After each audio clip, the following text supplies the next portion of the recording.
এত সুন্দর দেখতে, তুমি আমাকে বিয়ে করবে? এই যত জমি দেখছো সব আমার, এই দেখো জমির দলিল। তাহলে তো তুমি জমিদার, চলো পণ্ডিতের কাছে গিয়ে তোমাকে বিয়ে করব। এসো পণ্ডিত মশাই, আমি এই মেয়েটিকে বিয়ে করতে চাই।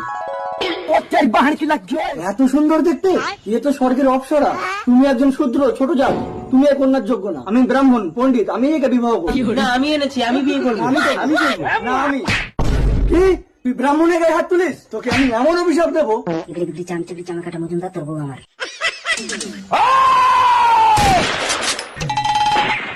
স্যার দেখুন না, আমি একটা মেয়েকে বিয়ে করার জন্য এনেছি আর পণ্ডিত নিজেই বিয়ে করে নিচ্ছে। মেয়েটি কাকে বিয়ে করতে? এত সুন্দর দেখতে, এই একে আমি বিয়ে করব। তোমরা যদি বাড়াবাড়ি করো সব কটাকে জেলে ঢুকিয়ে দেবো। আরে আরে আরে, দাঁড়াও দাঁড়াও, তোমরা মারামারি করো না।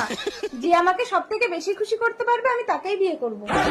এই নাও, আমার সমস্ত সম্পত্তি আমি তোমাকে দান করে দিলাম। এই সব জমি আমার। খুশি তো?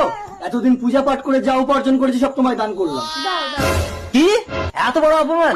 এই নাও, আমার সরকারি পুলিশের চাকরিটাই আমি তোমাকে দিয়ে দিলাম। আজ থেকে আমি পুলিশ। আমি তোমায় নিজেকে দান করলাম। তুমিই আমাকে সব থেকে বেশি খুশি করলে। তোমরা এখন সর্বস্ব দান করে নিঃস্ব ভিখারি, তাই আমি এর সাথে চললাম।